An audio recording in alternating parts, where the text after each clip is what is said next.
നെയ്യാറ്റിൻകരയിലെ രാഷ്ട്രീയ സാമൂഹ്യ രംഗത്തെ സജീവ സാന്നിധ്യമായിരുന്ന കോൺഗ്രസ് DCC ജനറൽ സെക്രട്ടറി മാരാമഠം സുരേഷിൻ്റെ അനുസ്മരണവും ലോക സൗഹൃദ ദിനാചരണവും നെയ്യാറ്റിൻകരയിൽ നടന്നു.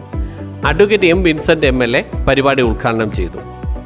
നാടിൻ്റെ ആഭിമുഖ്യത്തിൽ നെയ്യാറ്റിൻകരയിൽ സംഘടിപ്പിച്ച ചടങ്ങിലാണ് മാരാമഠം സുരേഷിൻ്റെ അനുസ്മരണവും ലോക സൗഹൃദ ദിനാചരണവും നടന്നത്. നിസ്വാർത്ഥമായ പൊതുപ്രവർത്തനത്തിലൂടെ ജനഹൃദയങ്ങളിൽ ഇടം നേടിയ വ്യക്തിയായിരുന്നു മാരാമഠം സുരേഷ് എന്ന അഡ്വക്കേറ്റ് M. വിൻസെൻ്റ് MLA പറഞ്ഞു.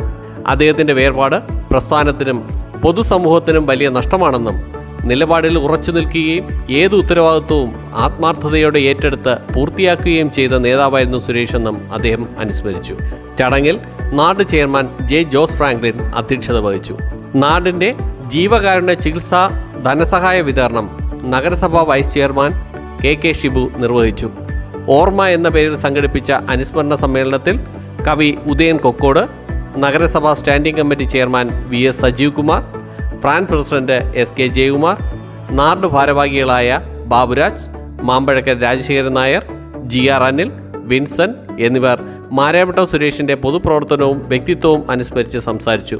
രാഷ്ട്രീയ സാമൂഹ്യ രംഗത്ത് മാതൃകാപരമായ പൊതുപ്രവർത്തനത്തിന് പേരുകേട്ട മാരാമഠം സുരേഷിൻ്റെ ഓർമ്മകൾ പങ്കുവച്ച ചടങ്ങ് ലോക സൗഹൃദ ദിനത്തിൻ്റെ സന്ദേശവും ജീവകാരുണ്യ പ്രവർത്തനങ്ങളുടെ പ്രാധാന്യവും ഒരുപോലെ ഉയർത്തിക്കാട്ടുന്ന വേദി കൂടിയായി.